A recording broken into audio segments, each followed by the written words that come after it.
Mm. Hello, beautiful soul, and welcome. This is going to be a astrology forecast for the month of November 2024. I'm recording this actually on November 6th, just because, like all of us, it's been a little bit of a crazy time.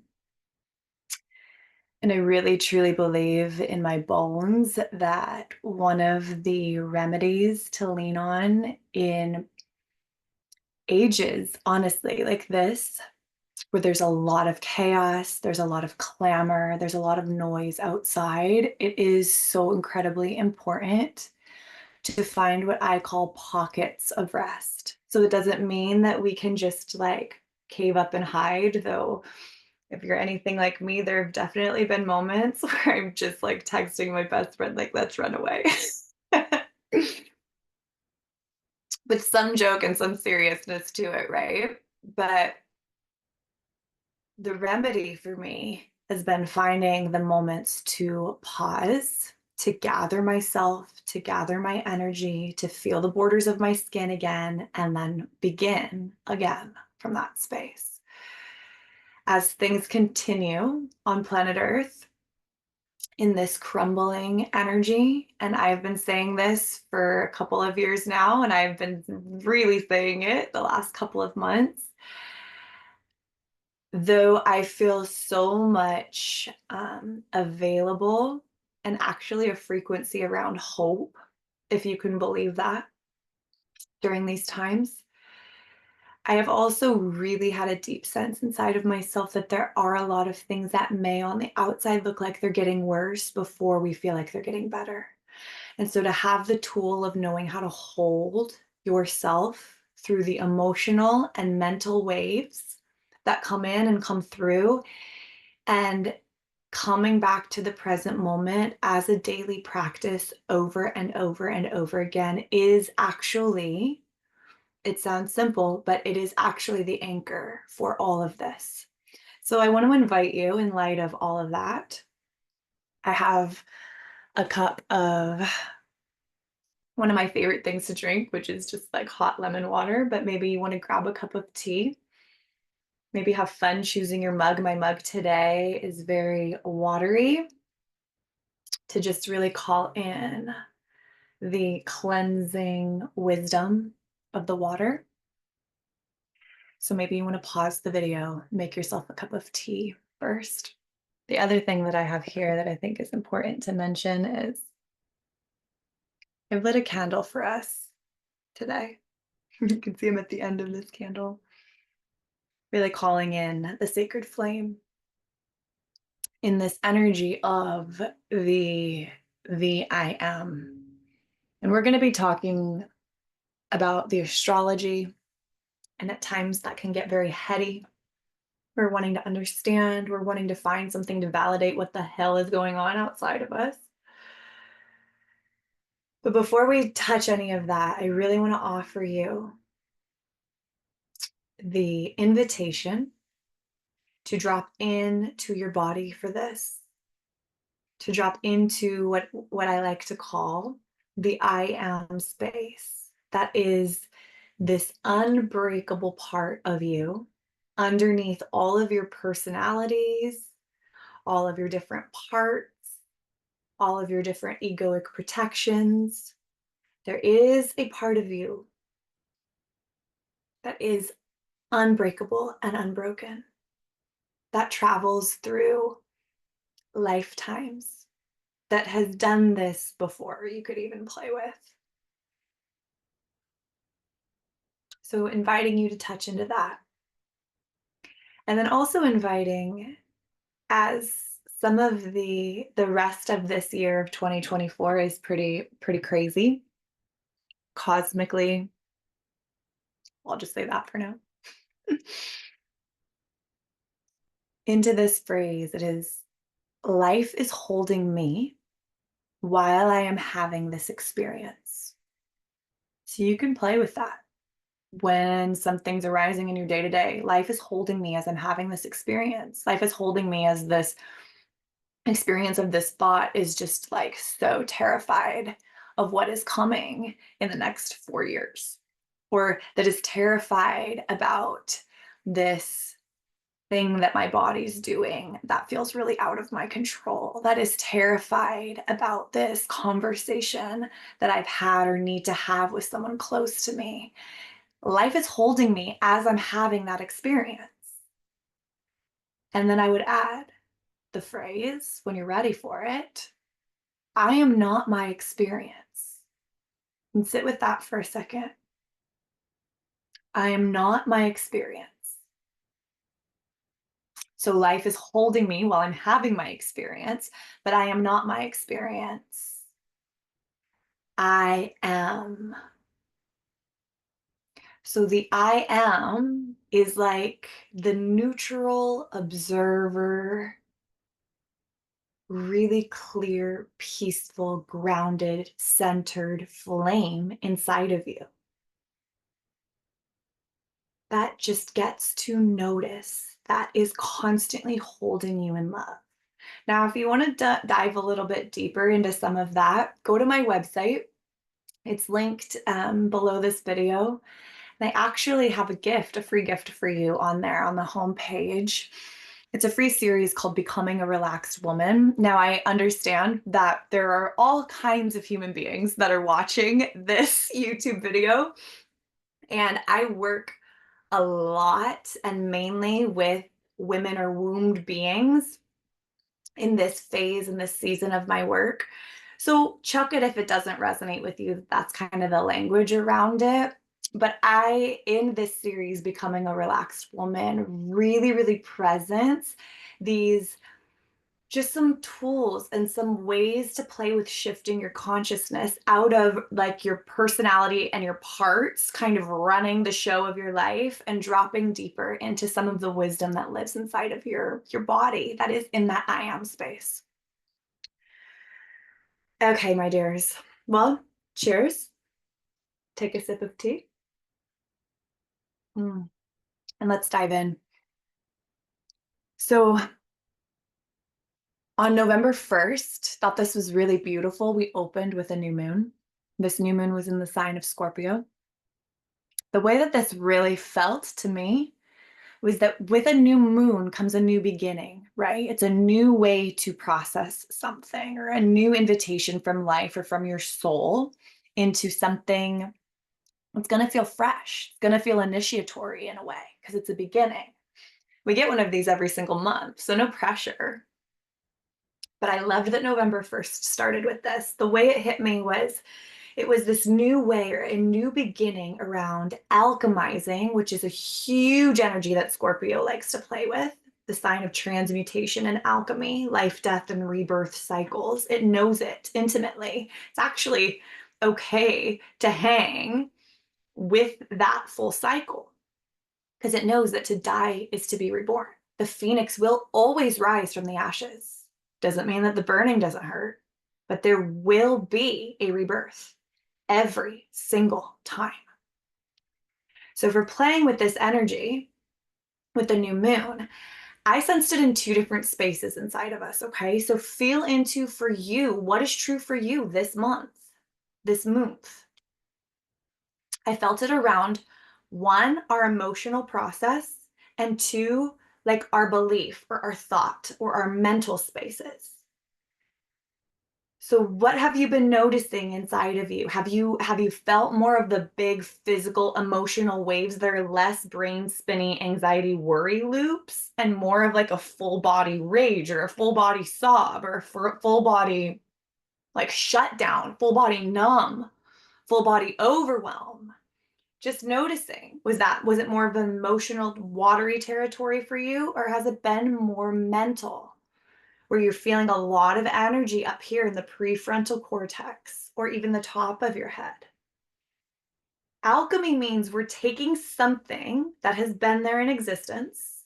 We are putting it through either the fire of transmutation, or like I wore my butterfly mothy earrings today, like to represent the cocoon and the goo state that we go into. That's like more of a I guess that's more watery. But it doesn't really matter. Like, but bring the element into it. Do you feel like you're being burned? Do you feel like you're drowning in goo? Do you feel like the winds of change are just like knocking you off your feet? There's opportunity to use that, whatever element is there in this alchemical process for you of what's going to take place over this month of November. I also want to remind you that especially when we're dealing with, well, thought and or emotion, that typically the first stories that come up, so a situation is here. I'm noticing that I've got this pain in my hip that showed up 10 years ago that I thought I had worked through, moved through, and alchemized, you could say. But now here in the last, and this is real, guys, here in the last 3 weeks, that same pain has showed up again in my right hip. I did. I noticed that the first thing that happened was I was like, what is happening? And I got tense and I got afraid that the way that this went down 10 years ago was what was coming back in to be here with me now, these 10 years later.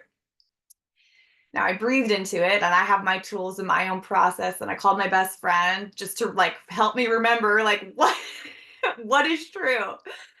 And the first story is it will always be the old, more traumatic way that it went down in the past. That is rising up because it wants more. It wants alchemy. It wants to heal. It wants to be invited back into wholeness and balance and ease. So this is what I've been doing with my hip. It doesn't mean that my mind doesn't kick in every day, at least once, with like a panic that we're still stuck in the same old way that it was 10 years ago. But then I remind myself and I remind my body, hey, it's okay. Look where you are right now. Look at 2024. Look at the home that you're living in. Look at the community you have. Look at the work that you get to do. And it's like just showing your body, showing your psyche, showing your soul this present moment and grabbing evidence from here, not from there. So then on November 2nd, Mercury, which is the mind, it's also the psychopomp. And I'm going to talk about Mercury quite a bit today because this being is doing quite a lot this month in us and through us, and actually through the end of the year and into just the beginning of the new year. So Mercury is entering Sagittarius. Mercury is psychopomp. Maybe you're familiar with this term, maybe you're not. Psychopomp is an energy that actually is quite comfortable in the underworld or otherworld spaces inside of you and inside of me. It's a being that can actually come from like the more surface level experience, dive deep into the underworld, gather information from those shadowy, dark, more mysterious spaces inside of us, the unconscious maybe, and bring it up into the light where we can see it, where we can acknowledge it, or we can hold it in love, and then we can do something with it from a space of aliveness, not from a space of, I need to fix this thing that I saw, because that will get us absolutely nowhere. Look where we are as a civilization. That way doesn't work. I hate to spoil it for you. We have to learn how to hold what we find in the shadow, in the dark, in love, without pressure to change it or force it or fix it or finagle it to do something different. First, it needs to be steeped like this hot water, steeped in loving awareness. And I mean, don't just take my word for it, test it inside of you, but I'm also just going to giggle because I'm like, watch what happens as you hold these parts of you in love. Watch what happens. Sagittarius, I'm a Sagittarius sun, guys. Can you feel that? Sagittarius is the sign of truth, of freedom, of adventure, of expansion, of deeper, truer, homier levels of consciousness. The glyph, the symbol of Sagittarius, is an arrow. And when Sagittarius is wounded, trust me, I know, it will feel like there's a million options and it'll get overwhelmed by a million different ways it can do things. But the wisdom of Sagittarius is that archer energy that points the arrow with a single pointed focus, and it shoots and it nails the target. And that's where it stays until it's time to draw the bow and arrow and do it all again. But it's in the quest, the pilgrimage for truth with a capital T, baby, and freedom. Now, Mercury this month is going to go retrograde. I'll speak on that a little bit later. So just know when a planet goes retrograde, we're getting a really, really deep invitation to go even deeper and more inward with the energy. So again, another wound of Sagittarius is it can get dogmatic. It can feel like there's a right way and there's a wrong way. Really polarized, really dualistic. And friends, like, we are being invited, each in our own day-to-day living, breathing, present moment experience. We are being asked and invited to allow that dualistic, warring consciousness where one is right and one is wrong, that has to die. And it is dying. Again, I want to say, I hate to break it to you, for the ones that are really attached to this, you might want to just stop the video. Because it's dying to be reborn. The period of black and white, those ages of polarized chaos and warring, they're disintegrating. And it, as always, begins inside of each of us, inside of our flame.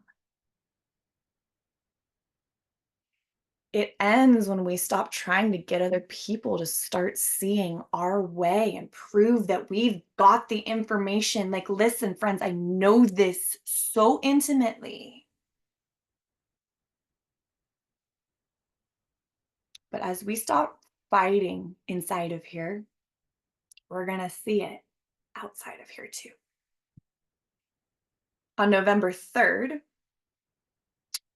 Pluto did a dance with Mars, and it was in opposition. So speaking of different ends of the polarities here, was totally this is happening. So Pluto, who's wrapping up this cycle in Capricorn this month that began in 2008, won't be back in the sign for 250 years. Pluto is this lord of the underworld who's bringing up all of this stuff and the wounds around Capricorn, authoritarianism, feeling like there's this, like, very patriarchal consciousness that controls and dominates and manipulates. And that's like the foundation that, like, our society is totally set on. That is crumbling with this Pluto and Capricorn. Excuse me, it's moving into Aquarius. Yeah. So Pluto, that lord of the underworld in Capricorn, was in opposition with Mars in Cancer. Cancer is the sign of the mother, the great mother. These two pulling on each other when both signs need each other. But we need the balance of that Mars and Cancer energy to come in to remedy some of these really deep wounds. We need the feminine. We need that great mother energy to hold us, to let us scream and cry and throw the tantrum and still say, I love you. You're not alone. I'm here with you. And this happened for us in the United States just a few days before this election. So no matter where you fall on that own polarity, if it feels good, I would deeply encourage you to feel into your story with Great Mother. And maybe you don't have a story, or maybe you have a hard story, or maybe you have a great relationship with her. Then I'm like, we need you. Blast that energy. Like, let that come through you as medicine. that nurturing, soft, gentle wisdom of the great mother creatrix who can hold it all, the life, the death, and the rebirth, is another huge remedy for these times. And you can connect to that energy in many ways. I like to play with it with Mother Mary or with Isis, but that's just me. Those are the playgrounds I like to play in, and the hominess. You could play with it with literally the earth. Go sit in the grass, lean your back up against the tree and let her hold you. And if that feels hard for you, set a timer and breathe for 60 seconds and just notice how you feel on the other side of that. She wants to be here with us and hold us through this transition. That same day, Mars left Cancer and moved into Leo, and Leo is the sign that correlates with our heart centers. It can be really difficult in seasons like this when there's so much grief and there's so much polarity, and you feel like there are people that just don't agree with you or think the same way as you or see you. It can be really difficult to keep your heart open. And I honor that. And it's hard for me too. I'm not like some perfect, oh God, no, farthest from it.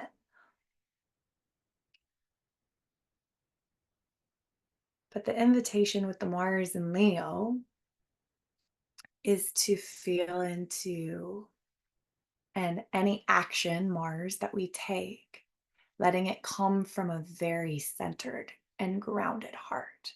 And if you don't feel centered and grounded, then maybe that's when we come back into some of that sacred pause or finding a pocket of rest to really locate yourself again and feel the borders of your skin.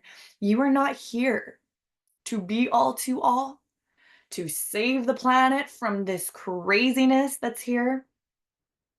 You're here to blow your note in the symphony, or play your string, or to like press your keys. What is yours to do is a question that I think healthy Mars wants to invite in.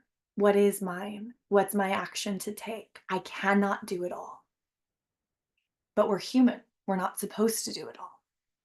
What is yours to do? Do that.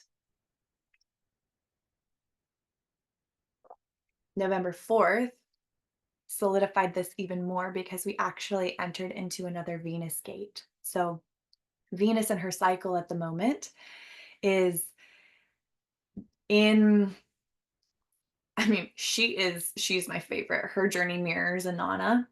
I say she's my favorite, but I say that about them all. And in the story of Inanna, that mirrors Venus in the sky, she goes through descents into the underworld, dies in the underworld, is reborn, and then ascends back to be the queen of heaven and earth. And in this moment right now, as there's so much crumbling, disintegrating, decomposing all around us, I think that there's a really beautiful piece here. And that is that Venus is actually in her ascent at the moment, not her descent. So this means that we have ascended. We are now entering on the 4th into our heart chakras when the moon met Venus in the sign of, oh, can you believe it? Sagittarius again. Can I keep my heart open to the fact that life is an adventure, that this whole entire incarnation is a journey, that I can get an opportunity here to feel into, to ascend into, to reclaim a part of my heart and a part of the truth that lives inside of my heart space. So this may be giving you some information with where you are to step into action with that Mars Leo heart energy. But I would also play with Venus is this planet that receives. She's the magnet. She draws it in to us and for us. What if it's actually not as hard as you're making it? What if there's a cosmic breadcrumb, Sagittarius, for you right around the corner. That relates to your heart. That relates to you feeling connected to this space inside of you. That relates to you reclaiming something about this area in your body and maybe opening to a new way of being, as this was just a few days after the new moon. A new way to alchemize something that maybe you thought you never could or you couldn't see it.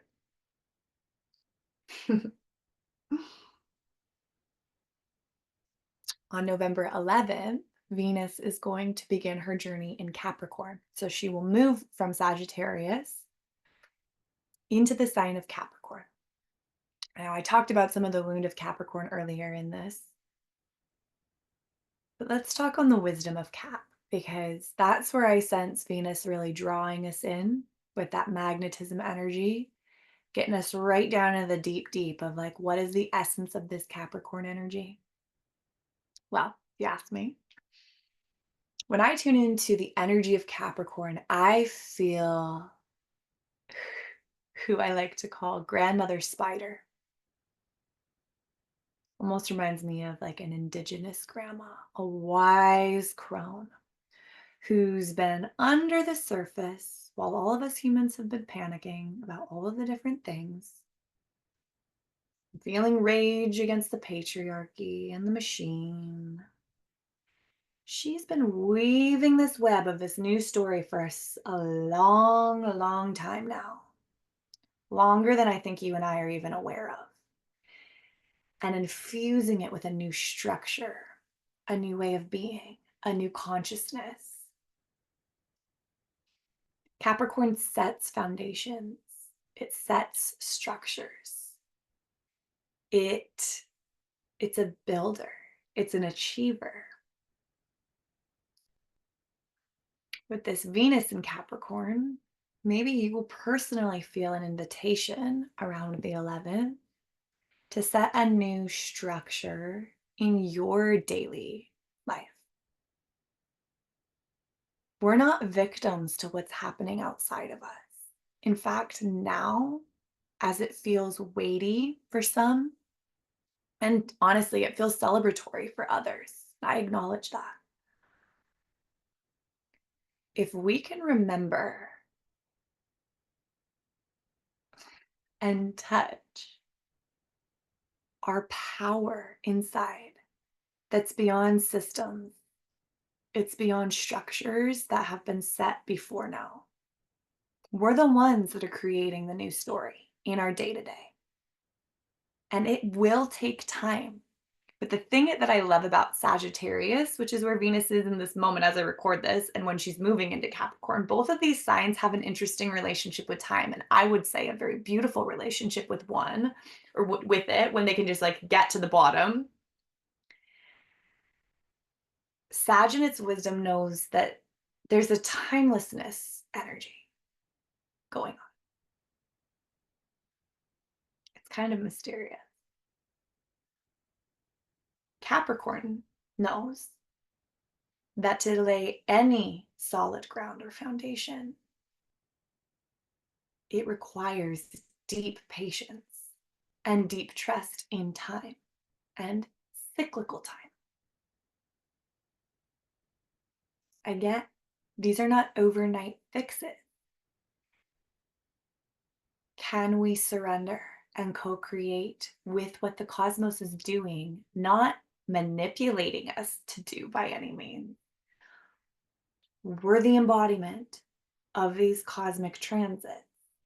Can we surrender to the natural cycle and flow instead of tensing and digging our heels in and pushing against it? On November 15th, Saturn, I like to call her Lady Saturn, the great initiatrix, woo-wee. She's been in Pisces, the sign of the cosmic womb, unconditional love and compassion, the sign of the oceanic spaces. She's been retrograde for a few months now.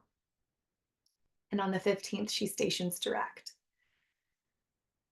Oh, what happens with this is that when Saturn in any sign is retrograde, it's almost like she's untangling some threads, or she's kind of just like letting all of the Jenga blocks fall all over the table and make a huge mess as part of it. The mess is part of it. It's an important step. Otherwise, what would we be doing? We would be literally in some crazy ascent, and then just like, that's a whole nother tangent. I'm not going there right now. Saturn direct means that these things that have crumbled, these threads that she's been untangling, that have felt just like, what? Because she's this planet that likes to set structures, create, and initiate us into new ways of being. This Saturn direct energy, I think, is going to be a really beautiful wave for us because she's coming back into forward motion. So I almost feel like it's in Pisces. So I was going to say we get the ground under our feet, but maybe it's like we feel like we can actually stand back up on the frickin' surfboard again instead of just like tumbling in the waves. Just feel how it feels for you on the 15th, and maybe write me a comment on this video. I'd be curious how it lands for you and how it feels for you. That same day, we're getting a full moon in Taurus. Now, I love to work every month with the new moon and the full moon because the new moon's opening, there's new beginnings in some area. We talked about that already. So now the full moon is going to be where we're harvesting some of this. So in those 2 weeks, with that new moon bringing up new awareness around an emotion or a thought that's wanting to alchemize, on this full moon, we're going to be getting the invitation to see something come to fruition around that space, or get opportunity to maybe even look at it again if we've maybe missed something, or it got buried, or it got swirly, or we just like numbed out because we felt like we couldn't handle it and we disassociated. I mean, all of this it's okay. It's okay. Please don't should yourself at this moment. Please don't should yourself at all. Honestly, it's not helpful. This full moon in Taurus, like, let's just presence Taurus. Because some of the alchemy for me is going to come then in through the sign of Taurus, which is our safety, our security, our personal resources, feeling worthy, feeling enough, feeling resilient.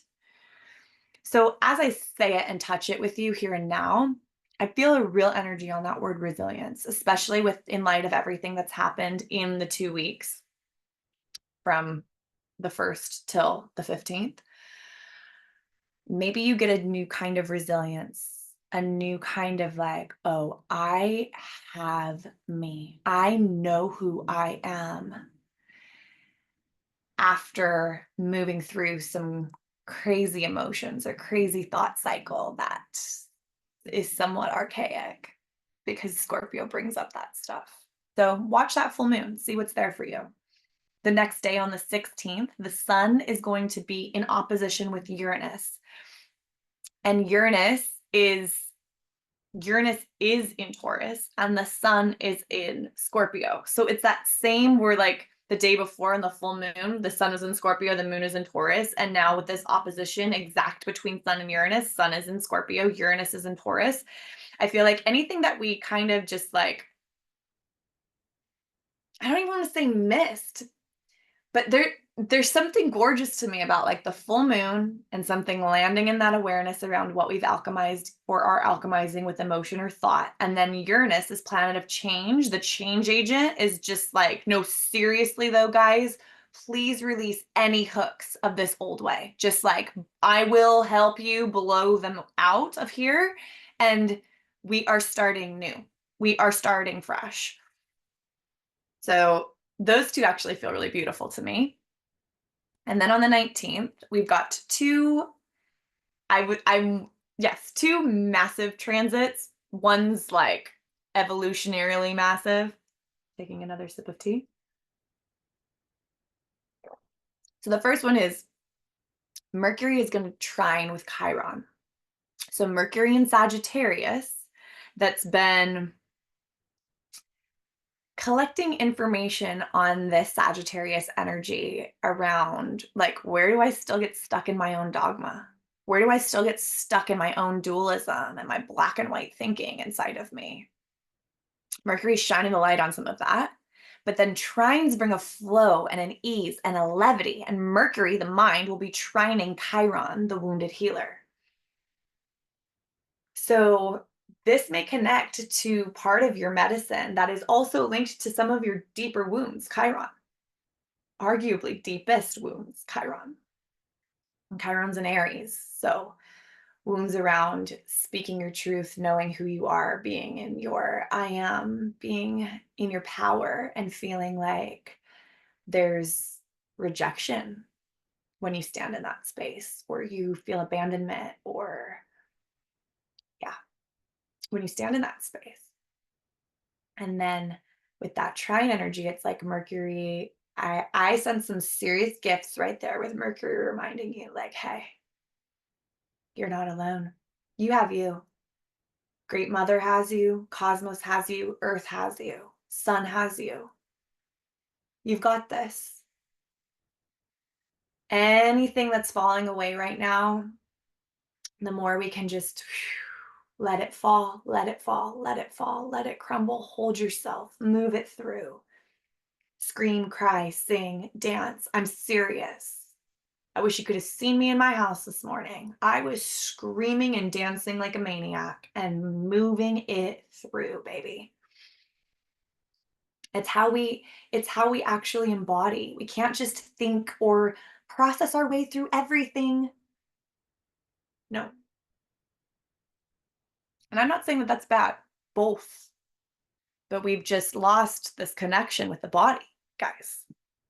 And it's important. Other thing happening on the 19th is that Pluto is leaving Capricorn for the last time in these incarnations for us and entering into the sign of Aquarius, which is a sign around change and being a little taboo, maybe not meeting the status quo. It's also a sign around community, like soul community. It's a sign where we get to let our medicine actually come through us and be in that energy of reciprocity with our community, where we're giving and receiving, we're nourishing and we're being fed. There's a lot that I could say there, which will come in more as I do more of these forecasts, which I intend to. Hard to really emphasize how big this one is, guys, because Pluto will be here for the next 20 years. So we have time, and I have time to presence that energy more. What I will say is a cycle that began in 2008 when Pluto went into Capricorn is closing. So maybe do some reflection around what was going on for you in 2008, 2009 at the beginning of this journey. What cycles around domination, authoritarianism, maybe more patriarchal stories that live inside of you are releasing and finding closure. I promise you there are. I promise. On November 21st, the sun in our sky, the life force energy, will move out of Scorpio, this sign of life, death, and rebirth, and into the sign of Sagittarius, the adventurer, the freedom lover, the truth seeker, the pilgrim, the adventurer. When I touch, as a Sag sun, when I touch this energy inside of me, there's a levity, there's a giggle, there's a silliness, there's this awareness that, like, we're in Earth school, and, like, yeah, some of this stuff is really, really, like, we can get really, like, serious about it, and, like, it is serious. And where are you taking yourself far too seriously? Have you laughed lately? Have you felt those waves of levity that move energy? There's some optimism to it. And it's because it's the timelessness thing again. It's like this is just a cycle. I'm not saying don't grieve. I'm not saying don't feel how like insane and terrible it is to be here. It's terrible. And you can feel it probably off of me. Where's the giggle? Find it. It's part of what's going to lead you on these cosmic breadcrumbs that Sag knows how to follow so well. Follow the synchronicities, follow your symbols, follow the things that are true for you. They are taking you somewhere. It is not hopeless. Absolutely not. And then on November 25th, Mercury will station retrograde in the sign of Sag. So we're going to really get in here with some of these things I've practiced or I've presenced today. If this is resonating with you, I invite you to come back to this video maybe a couple of times through the Mercury retrograde cycle, especially the sections where we've touched into some of this energy, because it's spirally and it will work its medicine on you in layers. And even if you don't come back to this video, but just some of these themes, they will work on you in layers. I want to give you those phrases again too. Especially with the Mercury retrograde, when certain things are coming up or getting undone, or you're seeing stuff from the underworld that Mercury's bringing back up to you, and you're like, whoa, I did not even realize that that belief was still inside of me, or that that pattern of being still was in here. Like I thought that that was done. Life is holding you while you're having your experience, and you are not your experience. You are you. You are connected to your I am, your flame, your essence. I love that Sag is literally fire. It's a flame. Mercury will be retrograde from November 25th through December 5th, and then we'll be in Sagittarius until the 8th of January. So we have time. We have time. 2 months actually from as I record this.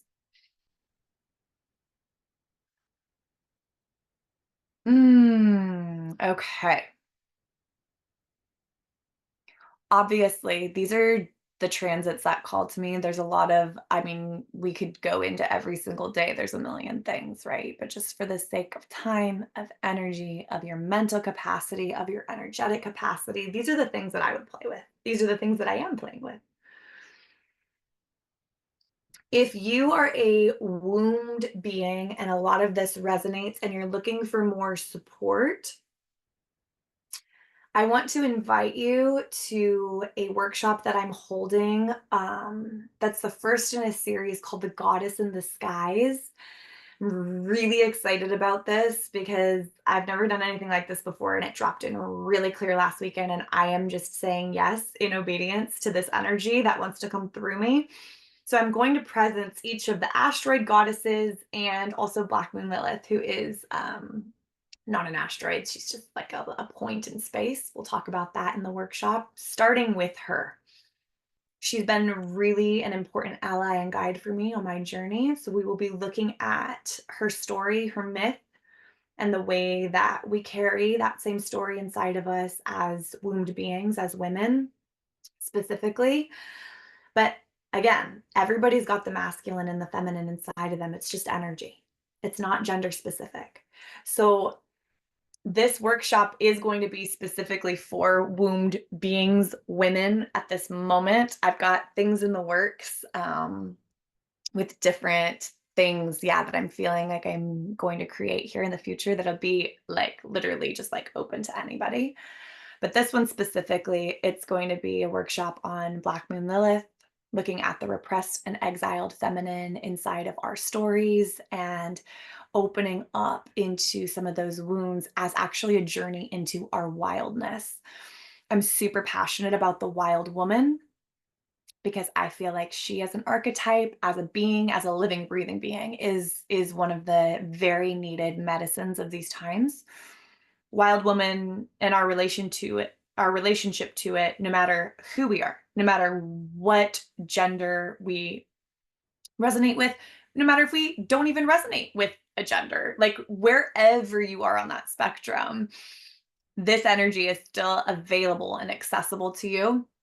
You can visit my website to, yeah, see the link to sign up for that workshop. I would love to see you there if it calls to you and if it resonates. It's going to be 90 minutes to 2 hours on November 27th, and it's $49 to attend. Replays will be available after, as well as a gift that you'll receive of a PDF I'm putting together of Lilith through the signs and houses so you can connect with her in your birth chart. Woo! Okay, this was a lot, guys. The other thing I'll just plug here to just say is I'm still offering readings. Please get in touch with me if you're feeling like that would be of service to you. You can visit my website. There's a few different readings I offer. Coming in December, I'm going to be opening up my year ahead readings, which will give insight astrologically and energetically into the year ahead for you specifically. So you can know that those are coming and watch out for those on my website. Probably do another video here and announce those officially. You can also follow me on Instagram. I'm usually pretty active on that app at erinlindsay.life. I'll link that below the video as well. More than anything, like, hold yourselves, and if you need support, reach out. And it doesn't need to be me. Like, reach out to the ones that resonate to you and grab it, because we all need that extra holding right now as the energetic climate is so chaotic and intense. But just know you are not alone. Life is breathing you, life is holding you as you have your experience. And on the dark days, or the days that feel like there's only despair and heaviness, um,